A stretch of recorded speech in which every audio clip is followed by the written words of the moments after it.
So, just a shorty here. Well, they're all shorties on the Taylor Hackford Imperative. But I thought, rolling on with a bit more content this morning, I saw the new Mission Impossible film a few nights ago. Quick verdict.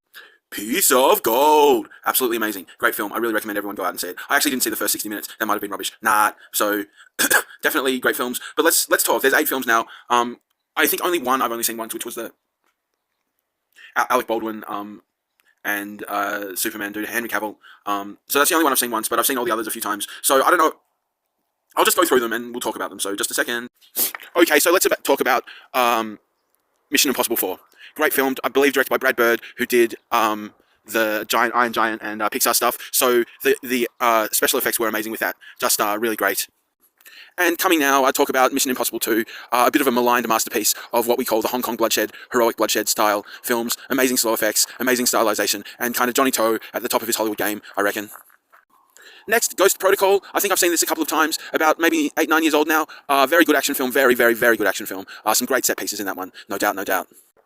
Then we'll come to number 3, which was a hostage, very tense, sort of 24, Lost, that sort of early Bad Robot vibes, but a very tense film, very emotional, and I believe Michelle Monaghan in there. I love Michelle, great actress. So yeah, number 3, which will go right back to the first one now, where it all began with Brian De Palma, and I was 13 when that came out, and it was a very cultural impact, not the least with the U2 inspiring and music. So yeah, definitely always worth going back to the first one.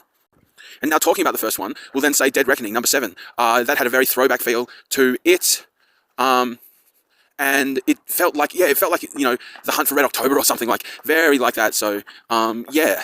Then, is that it? So I've done 1, 2, 3, 4. Did I talk about 5? Maybe, maybe not. Oh, no, I haven't. Yeah, that's a nice place. Yeah. So was number 5, did they call that Fallout? Something like that? I can't remember. As I say, I have only seen it once. So, but definitely a great action film. I remember that to be very, popular at the time for being a throwback to sort of big Hollywood action style setups and things. And I guess that brings us finally to number 8, which came out this week, which I very much recommend for being a very, very classic Hollywood action throwback. Tom Cruise cruising into a sort of elderly statesman of action, still able to pull off the big scenes, but you know, feeling like he's got grandchildren he has to look after, so he can't save the world that weekend. It's like, Ethan, we need you to save the world. And he's like, no, well, I'm packing chicken sandwiches and watching Mulan at the moment, so maybe another time, honchos. Something like that. So there you go. That's what I'd say for Mission Impossible. If sometimes you feel your mission isn't impossible, why not watch Mission Impossibles 1 through 8? A great series. Very much check them out. Obviously, you should have by now. And I'll keep on talking until this finishes. And no, I won't. There's more. And of course, you can always just do a Tom Cruise night. Any night's good for Cruise night with a bit of lamb and bam, bam, bam. Bam, bam, bam, bam, bam, beep, beep, beep, beep, beep, beep, beep, beep, beep, beep.